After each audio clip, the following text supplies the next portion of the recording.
दुर्गा सप्तशती पाठ चौथा अध्याय। इंद्र आदि देवताओं द्वारा देवी की स्तुति, निशुंभ के संहार की कथा। ऋषि कहते हैं, अत्यंत पराक्रमी दुरात्मा महिषासुर तथा उसकी दैत्य सेना के देवी के हाथ से मारे जाने पर इंद्र आदि देवता प्रणाम के लिए गर्दन तथा कंधे झुकाकर उन भगवती दुर्गा की उत्तम वचनों द्वारा स्तुति करने लगे। उस समय उनके सुंदर अंगों में अत्यंत हर्ष के कारण रोमांच हो आया था। देवता बोले, संपूर्ण देवताओं की शक्ति का समुदाय ही जिनका स्वरूप है तथा जिन देवी ने अपनी शक्ति से संपूर्ण जगत को व्याप्त कर रखा है, समस्त देवताओं और महर्षियों की पूजनीया उन जगदम्बा को हम भक्ति पूर्वक नमस्कार करते हैं। वे हम लोगों का कल्याण करे।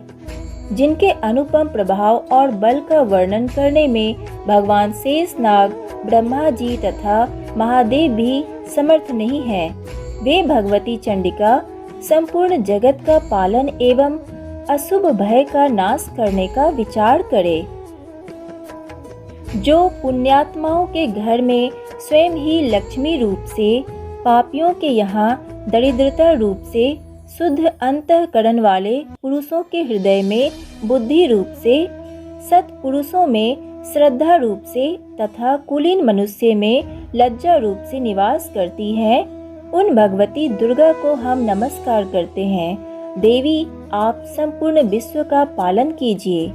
देवी, आपके इस अचिंतनीय रूप का असुरों का नाश करने वाले भारी पराक्रम का तथा समस्त देवताओं और दैत्यों के समक्ष युद्ध में प्रकट किए हुए आपके अद्भुत चरित्रों का हम किस प्रकार वर्णन करें। आप संपूर्ण जगत की उत्पत्ति में कारण हैं। आप में सत्व गुण, रजोगुण और तमोगुण, ये तीनों गुण मौजूद हैं, तो भी दोषों के साथ आपका संसर्ग नहीं जान पड़ता। भगवान विष्णु और महादेव जी आदि देवता भी आपका पार नहीं पाते। आप ही सबका आश्रय हैं। यह समस्त जगत आपका अंशभूत है, क्योंकि आप सबकी आदिभूत अव्यकृता परा प्रकृति हैं। देवी, संपूर्ण यज्ञों में जिसके उच्चारण से सब देवता तृप्ति लाभ करते हैं, वह स्वाहा आप ही हैं। इसके अतिरिक्त आप पितरों की भी तृप्ति का कारण है। अतएव सब लोग आपको स्वधा भी कहते हैं। देवी, जो मोक्ष की प्राप्ति का साधन है और चिंतनीय महाव्रत स्वरूपा है, वह भगवती आप ही हैं। समस्त दोषों से रहित जितेंद्रिय तत्व को ही सार वस्तु मानने वाले तथा मोक्ष की अभिलाषा रखने वाले मुनिजन जिसका अभ्यास करते हैं, वह भगवती परा विद्या आप ही हैं। आप शब्द स्वरूपा हैं। अत्यंत निर्मल ऋग्वेद, यजुर्वेद तथा उद्गीत के मनोहर पदों के पाठ से युक्त सामवेद का भी आधार आप ही हैं। आप देवी, त्रयी और भगवती हैं। इस विश्व की उत्पत्ति एवं पालन के लिए आप ही वार्ता के रूप में प्रकट हुई हैं। आप संपूर्ण जगत की घोर पीड़ा का नाश करने वाली हैं। देवी, जिससे समस्त शास्त्रों के सार का ज्ञान होता है, वह मेघा शक्ति आप ही हैं। दुर्गम भव सागर से पार उतारने वाली नौका रूप दुर्गा देवी भी आप ही हैं। आपकी कहीं भी आसक्ति नहीं है। कैटभ के शत्रु भगवान विष्णु के वक्षस्थल में एकमात्र निवास करने वाली भगवती लक्ष्मी तथा भगवान चंद्रशेखर द्वारा सम्मानित गौरी देवी भी आप ही हैं। आपका मुख मंद मुस्कान से सुशोभित, निर्मल पूर्ण चंद्रमा के बिंब का अनुकरण करने वाला और उत्तम स्वर्ण की मनोहर कांति से कमनीय है। तो भी उसे देखकर महिषासुर को क्रोध हुआ और सहसा उसने उस पर प्रहार कर दिया। यह बड़े आश्चर्य की बात है। देवी, वही मुख जब क्रोध से युक्त होने पर उदय काल के चंद्रमा की भांति लाल और तनी हुई भौहों के कारण विकराल हो उठा, तब उसे देखकर जो महिषासुर के प्राण तुरंत नहीं निकल गए, यह उससे भी बढ़कर आश्चर्य की बात है, क्योंकि क्रोध में भरे हुए यमराज को देखकर भला कौन जीवित रह सकता है। देवी, आप प्रसन्न हो। परमात्मा स्वरूपा, आपके प्रसन्न होने पर जगत का अभ्युदय होता है और क्रोध में भर जाने पर आप तत्काल ही कितने कुलों का सर्वनाश कर डालती हैं। यह बात अभी अनुभव में आई है, क्योंकि महिषासुर की यह विशाल सेना क्षण भर में आपके कोप से नष्ट हो गई है।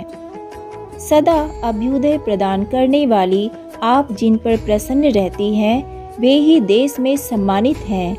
उन्हीं को धन और यश की प्राप्ति होती है। उन्हीं का धर्म कभी शिथिल नहीं होता तथा वे ही अपने हृष्ट पुष्ट स्त्री पुत्र और भाइयों के साथ धन्य माने जाते हैं। देवी, आपकी ही कृपा से पुण्यात्मा पुरुष प्रतिदिन अत्यंत श्रद्धापूर्वक सदा सब प्रकार के धर्मानुकूल कर्म करता है और उसके प्रभाव से स्वर्ग लोक में जाता है। इसलिए आप तीनों लोकों में निश्चय ही मनोवांछित फल देने वाली हैं। माँ दुर्गे, आप स्मरण करने पर सब प्राणियों का भय हर लेती हैं और स्वस्थ पुरुषों द्वारा चिंतन करने पर उन्हें परम कल्याणमयी बुद्धि प्रदान करती हैं। दुख, दरिद्रता और भय हरने वाली देवी, आपके सिवा दूसरी कौन है जिसका चित्त सबका उपकार करने के लिए सदा ही दयाद्र रहता हो। देवी, इन राक्षसों के मारने से संसार को सुख मिले तथा ये राक्षस चिरकाल तक नरक में रहने के लिए भले ही पाप करते रहे हो, इस समय संग्राम में मृत्यु को प्राप्त होकर स्वर्गलोक में जाए, निश्चय ही यही सोचकर आप शत्रुओं का वध करती हैं। आप शत्रुओं पर शस्त्रों का प्रहार क्यों करती हैं? समस्त असुरों को दृष्टिपात मात्र से ही भस्म क्यों नहीं कर देती? इसमें एक रहस्य है। ये शत्रु भी हमारे शस्त्रों से पवित्र होकर उत्तम लोकों में जाए, इस प्रकार उनके प्रति भी आपका विचार अत्यंत उत्तम रहता है। खड्ग के तेज पुंज की भयंकर दीप्ति से तथा आपके त्रिशूल के अग्रभाग की घनीभूत प्रभा से चौंधियाकर जो असुरों की आंखें फूट नहीं गई, उसमें कारण यही था कि वे मनोहर रश्मियों से युक्त चंद्रमा के समान आनंद प्रदान करने वाले आपके इस सुंदर मुख का दर्शन करते थे। देवी, आपका शील दुराचारियों के बुरे वर्ताव को दूर करने वाला है। साथ ही यह रूप ऐसा है जो कभी चिंतन में भी नहीं आ सकता और जिसकी कभी दूसरों से तुलना भी नहीं हो सकती, तथा आपका बल और पराक्रम तो उन दैत्यों का भी नाश करने वाला है जो कभी देवताओं के पराक्रम को भी नष्ट कर चुके थे। इस प्रकार आपने शत्रुओं पर भी अपनी दया ही प्रकट की है। वरदायिनी देवी, आपके इस पराक्रम की किसके साथ तुलना हो सकती है तथा शत्रुओं को भय देने वाला एवं अत्यंत मनोहर ऐसा रूप भी आपके सिवा और कहाँ है? हृदय में कृपा और युद्ध में निष्ठुरता, ये दोनों बातें तीनों लोकों के भीतर केवल आप में ही देखी गई है। माता, आपने शत्रुओं का नाश करके इस समस्त त्रिलोकी की रक्षा की है। उन शत्रुओं को भी युद्ध भूमि में मारकर स्वर्गलोक में पहुंचाया है तथा उन्मत्त दैत्यों से प्राप्त होने वाले हम लोगों के भय को भी दूर कर दिया है। आपको नमस्कार है। देवी, आप शूल से हमारी रक्षा करें। अंबिके, आप खड्ग से भी हमारी रक्षा करें तथा घंटा की ध्वनि और धनुष की टंकार से भी हम लोगों की रक्षा करें। चंडिके, पूर्व, पश्चिम और दक्षिण दिशा में आप हमारी रक्षा करें तथा ईश्वरी, अपने त्रिशूल को घुमाकर आप उत्तर दिशा में भी हमारी रक्षा करें। तीनों लोकों में आपके जो परम सुंदर एवं अत्यंत भयंकर रूप विचरते रहते हैं, उनके द्वारा भी आप हमारी तथा इस भूलोक की रक्षा करें। अंबिके, आपके कर में शोभा पाने वाले खड्ग, शूल और गदा आदि जो अस्त्र हो, उन सब के द्वारा आप सब ओर से हम लोगों की रक्षा करें। ऋषि कहते हैं, इस प्रकार जब देवताओं ने जगत माता दुर्गा की स्तुति की और नंदनवन के दिव्य पुष्पों एवं गंध चंदन आदि के द्वारा उनका पूजन किया, फिर सबने मिलकर जब भक्ति पूर्वक दिव्य धूपों की सुगंध निवेदन की, तब देवी ने प्रसन्न वंदन होकर प्रणाम करते हुए सब देवताओं से कहा। देवी बोली, देवताओं, तुम सब लोग मुझसे जिस वस्तु की अभिलाषा रखते हो उसे मांगो। देवता बोले, भगवती ने हमारी सब इच्छा पूर्ण कर दी, अब कुछ भी बाकी नहीं है, क्योंकि हमारा यह शत्रु महिषासुर मारा गया। महेश्वरी, इतने पर भी यदि आप हमें और वर देना चाहती हैं तो हम जब जब आपका स्मरण करें तब तब आप दर्शन देकर हम लोगों के महान संकट दूर कर दिया करें, तथा जो मनुष्य देवी की स्तुति करे, देवी उस भक्त की इच्छाएं पूरी करे। प्रसन्न मुखी अंबिके, जो मनुष्य इन स्तोत्रों द्वारा आपकी स्तुति करे, उसे वित्त, समृद्धि और वैभव देने के साथ ही उसकी धन आदि संपत्ति को भी बढ़ाने के लिए आप सदा हम पर प्रसन्न रहें।